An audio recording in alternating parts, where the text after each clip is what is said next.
तो हम करने वाले हैं कंपटीशन की तैयारी। सबसे पहला हमारा टॉपिक रहने वाला है number system.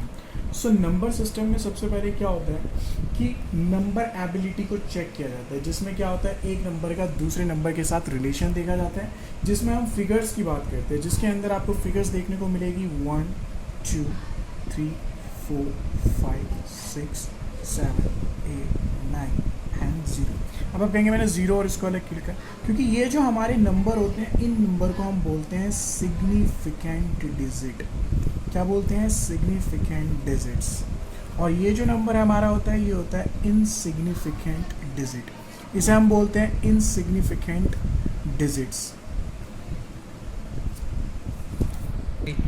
Basically number system में सबसे पहले हमने देखा 1 से लेके 9 तक के नंबर। जो 1 से लेके 9 तक के नंबर हैं वो सारे नंबर हमारे सिग्निफिकेंट डिजिट्स कहलाते हैं, और 0 एक ऐसा डिजिट्स होता है जिसको हम इनसिग्निफिकेंट डिजिट्स बोलते हैं। अब इसके बाद हम देखेंगे नंबर। तो मैं आपको बता दूं 2 तरीके के नंबर्स हैं, जिसमें सबसे पहले हम नंबर्स में देखने वाले हैं क्या, तो सबसे पहले हम देखने वाले हैं रियल नंबर। अब आप कहेंगे रियल नंबर क्या होता है, तो मैं आपको बता दूं रियल नंबर्स में क्या होता है, ऐसा कोई भी नंबर जिसका स्क्वायर हमें, मैंने क्या बोला, स्क्वायर क्या होता है, पॉजिटिव में होता है, पॉजिटिव आंसर देता है। कैसा आंसर देता है?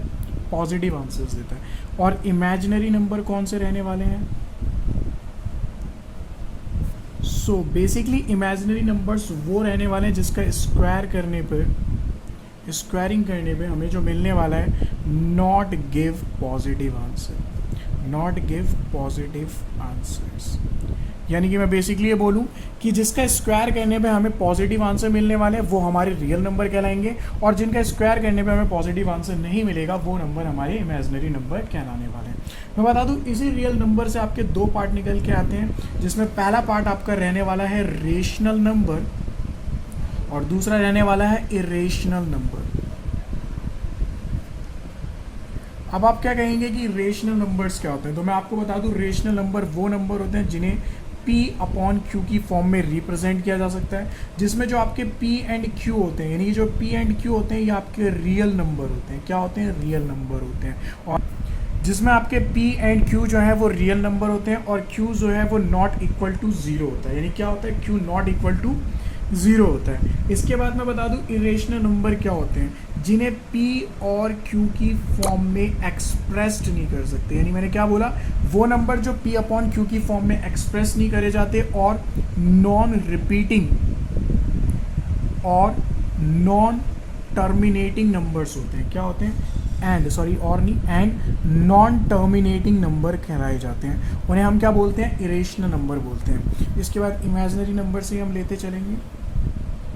इसमें सबसे पहले आता है नेचुरल नंबर। सभी को पता है नेचुरल नंबर क्या होते हैं। तो 1 से लेके जितने भी नंबर आपके आगे तक जाते हैं, जो भी नंबर्स होते हैं उन्हें हम क्या बोलते हैं? Natural number. यानी 1 से लेके जो नंबर हमारे रहने वाले हैं आगे तक सो ऑन, तो वो हमारे नेचुरल नंबर कहलाएंगे। इसके बाद हम बात करेंगे होल नंबर। यानी कि मैं आपको बड़ा सिंपल फंडा बताऊँ, नेचुरल नंबर में 0 जोड़ दो और उसके बाद के सारे नंबर, तो वो आपका क्या रहने वाला है? वो होल नंबर। यानी कि नेचुरल नंबर में अगर 0 इंक्लूड हो जाता है तो वो होल नंबर बन जाता है। इसके बाद हम बात करेंगे इंटीजर्स की। बहुत सिंपल, आपने अभी देखा होल नंबर। अगर होल नंबर में इसके बाद मैंने बताया इंटीजर नंबर, वो जिसमें पॉजिटिव नंबर, 0 और नेगेटिव नंबर, यानी कि -4 -3 -2 -1 0 और उसके बाद 1 2 3, यानी कि जिसमें होल नंबर में अगर नेगेटिव नंबर्स भी जोड़ दिए जाते हैं तो वो आपके इंटीजर कहलाते हैं। इसके बाद आता है फ्रैक्शन, वो नंबर जिन्हें P/Q की फॉर्म में, P/Q की फॉर्म में रखा जाता है, और जिसमें आपके जो P एंड Q है ना वो आपके क्या कहलाते हैं? P एंड Q क्या कहलाते हैं?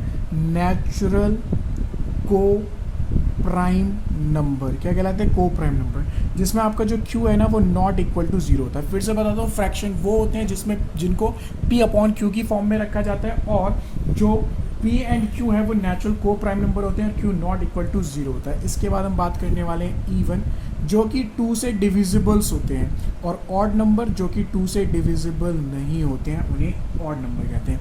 इवन वो जो 2 से डिविजिबल हैं, और ऑड नंबर वो जो 2 से डिविजिबल नहीं है। इसके बाद हम बात करेंगे प्राइम और कंपोजिट नंबर की। किसकी बात करेंगे? प्राइम एंड कंपोजिट नंबर की। तो मैं बता दूं वो डिजिट्स जिनका फैक्टर 1 होता है या वो इटसेल्फ खुद होता है, जैसे कि 2। जिसको अगर हम डिविजिबल बाय करें तो वो 1 से भी हो सकता है और खुद से भी हो सकता है, that is your prime number. लेकिन ऐसा कोई भी नंबर जिसके फैक्टर्स, जिसके कॉमन फैक्टर 2 से ज़्यादा होते हैं, जिसके कॉमन फैक्टर 2 से ज़्यादा आते हैं, वो आपका क्या कहलाता है, कंपोजिट नंबर। ठीक है, इसके बाद हम चलेंगे को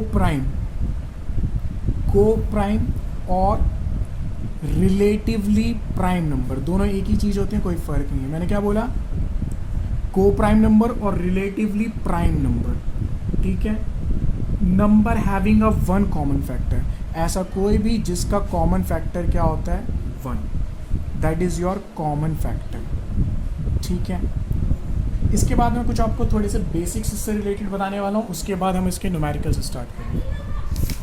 अब नंबर के बाद मैं आपको इसी नंबर से रिलेटेड कुछ ट्रिक्स बताने वाला हूँ। जो ट्रिक्स क्या है, ऐसा कोई भी नंबर जिसका यूनिट प्लेस डिजिट्स, यानी कि जिसका जो यूनिट प्लेस डिजिट्स होता है वो अगर इवन आने वाला है या ज़ीरो आने वाला है, जैसे कि आपने लास्ट में लिखा है 2, उसका यूनिट प्लेस अगर 2 है, 4 है, 6 है, जो कि डिविजिबल बाय, यानी कि वो क्या होने वाला है, इवन नंबर होने वाला है, या 0, तो वो नंबर ईजिली क्या है, डिविजिबल बाय 2 है। यानी कि मैं आपको डिविजिबल सिखाने वाला हूँ। इसके बाद कोई भी नंबर जिसका सम ऑफ डिजिट, अब आप कहोगे तो हम डायरेक्ट भी कर सकते हैं, लेकिन बड़े पेपरों में आपको शॉर्टकट में करना होगा, तो इसके लिए कुछ ट्रिक्स देखनी पड़ेगी। अगर किसी डिजिट्स का सम जो 3 से डिविजिबल हो जाता है ईजिली, तो वो नंबर डिविजिबल बाय 3 होने वाला है। अगर उसकी लास्ट की 2 डिजिट्स डिविजिबल हो जाती है 4 से, तो वो पूरा नंबर डिविजिबल बाय 4 है। और अगर उसकी यूनिट प्लेस 0 और 5 है, लास्ट में यूनिट प्लेस अगर 0 और 5 आती है और ईजिली 5 से डिविजिबल हो जाता है, तो वो नंबर 5 से डिविजिबल कहलाने वाला है। अगर कोई नंबर जो डिविजिबल बाय 2 और 3 है, तो वो ईजिली डिविजिबल बाय 6 होगा। और अगर किसी नंबर में उसके लास्ट 3 डिजिट्स डिविजिबल बाय 8 है, तो वो नंबर 8 से डिविजिबल होने वाला है। अगर कोई नंबर का सम ऑफ डिजिट्स डिविजिबल बाय 9 है, तो वो नंबर 9 से डिविजिबल है। और अगर किसी के डिजिट्स के लास्ट में यूनिट प्लेस 0 है, तो वो डिजिट डिविजिबल बाय 10 है। बाकी के हम जो देखेंगे क्वेश्चन करते टाइम देखिए। इसके बाद मैं आपको बताने वाला हूँ फ्रैक्शन। ऐसा कोई भी नंबर जिसे रेशो में प्रेजेंट किया जा सकता है, जैसे कि a/b और b is not equal to 0, उसे फ्रैक्शन कहते हैं। मैं बता दूँ, जो a है वो न्यूमेरेटर और b जो है डिनोमिनेटर, जिसे आप इसमें हिंदी में अंश और हर करके बोलते हैं। ठीक है, तो हम बात करने वाले प्रॉपर फ्रैक्शन क्या होता है, जब आपका न्यूमेरेटर डिनोमिनेटर से कम होता है तब उसे प्रॉपर फ्रैक्शन बोलते हैं, और उसी का उल्टा अगर आपका न्यूमेरेटर जो है डिनोमिनेटर से ज़्यादा होता है उसे इम्प्रॉपर फंक्शन बोलते हैं। लेकिन मिक्स फ्रैक्शन क्या होता है, जिसमें आपका एक फ्रैक्शन होता है और एक इंटीग्रल पार्ट होता है, तो उसे मिक्स फ्रैक्शन बोलते हैं। कंपाउंड क्या होता है, जब वो उसका मल्टीपल होता है, जैसे आप 3/5 ऑफ 2/7, यानी 2/7 का 3/5 करो, तो ये आपका कंपाउंड फ्रैक्शन कहलाने वाला है। कॉम्प्लेक्स क्या होता है, जब बोथ यानी कि न्यूमेरेटर और डिनोमिनेटर फ्रैक्शन में होता है, तो उसे कॉम्प्लेक्स फ्रैक्शन बोला जाता है। बात इक्विवेलेंट फ्रैक्शन, यानी कि जब दोनों ही रेशो सेम होते हैं, यानी कि जब रेशो सेम हो या नंबर सेम होते हैं, तो उसे इक्विवेलेंट फ्रैक्शन कहते हैं। और लैडर फ्रैक्शन, जब वो इस तरीके से एक लैडर की फॉर्म में होता है 3 + 2/1 + 7, तो उसे लैडर फ्रैक्शन कहते हैं।